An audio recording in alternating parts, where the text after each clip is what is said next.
Hi, my name is Jonathan Gallion, and I'm founder CEO of American Icon Austin. It's a online-based vintage store. It's actually a cultural melting pot from people all around the world. These artists and people coming to Austin to strike their mark in the world. And Austin is a cultural and creative mecca in the United States because of this. We have people from all over moving here every day because visually, the vintage clothing spoke to me a lot more than your cookie cutter mall brands, because it makes more of a statement about who you are.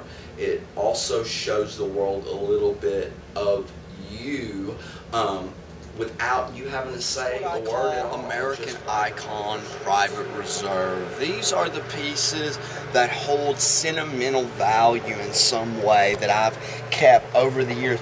And most of the sentimental value of these pieces probably comes from my childhood. It's a way that I can still hold on to that youth. And basically, youth is a state of mind.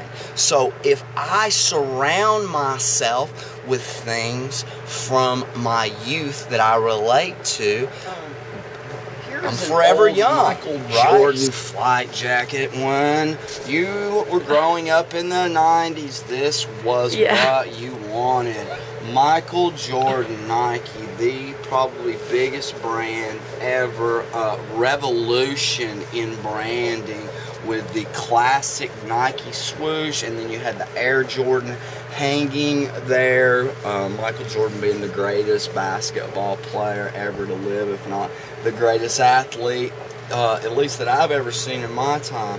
So, this is one of the early obsessions, was the Jordan. It was the first thing I remember having to have. If you didn't have a pair of Michael Jordan shoes, you were not cool. And I wanted to be cool. Everybody wants to be cool. But this is when I wanted to fit in, you know, the Michael Jordans. This was kind of, you know, I had to have them, because if I didn't, I wouldn't fit in. But that all kind of changed eventually. But I still hold sentimental value to these Jordans, because I watched basically every single game he played. And we got WGN in Chicago, where I was from, in Tennessee.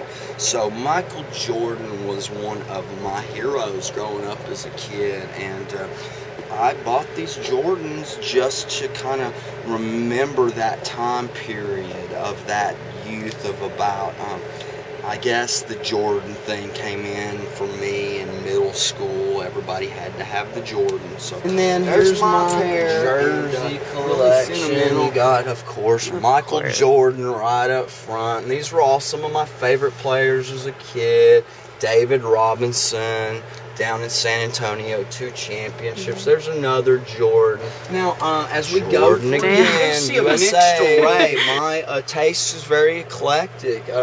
You know, I like a lot of different styles. You know, I like also sports, but then you're going to get, you know, rock and roll stuff here. So each piece in here shows just a little fragment of my complex personality, and there's just different reasons that I am attracted to different pieces. Definitely. So here is a really unique piece. 1950s Shriner Club band jacket. Originally, when I picked this, I thought it was a nudie suit, which is a famous Nashville suit designer who designed a lot of rock and roll stars suits, like Graham Parsons and stuff in the 70s. So when I first got it, I was really excited. Still am to this day, even though it's not a nudie suit. Look at the inlay in this. I wore this the other day to a private party for Johnny Depp. I'll never wear this jacket again. Every person at the party came up to me and talked to me about it, which is cool, but after 100 or so times, it's just a little much to only have a conversation about the jacket. A mixed imagery. This is going to be couple different iconic pop images mixed together. You have the classic Mickey Mouse imagery mixed with the classic Marlon Brando, the Wild One. So Mickey is the Wild One. So this is mixing two pop imageries together. On eBay right now, this coat's going for about $750. I bought it at a yard sale for $2. Betsey Johnson's very iconic to me. Marilyn Monroe. And then I like the even more counterculture icons such as the Betty Davises and the Bunny Yeagers, Deborah Harry. You know, these are iconic American ladies. And you don't have to be from America to be an American icon. You don't have to be American at all. You just have to, it's more about a feeling and a freedom than it is about where you're from. We're all from somewhere else. With the Andre the Giant, that image over and over and over again. It's almost like perceived power is real power.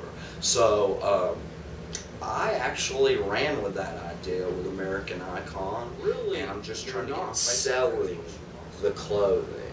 You're selling an ideology, and you're selling yourself a lot of times. And that's why I try to talk to everyone. I try to talk to strangers. You know, they're going to have a different perspective than you have. And then from them providing you with that conversation, that knowledge, you can twist that a different way and use that for yourself. And the art of conversation is a pretty amazing thing, for sure. And I think it's one of the most beautiful arts there is.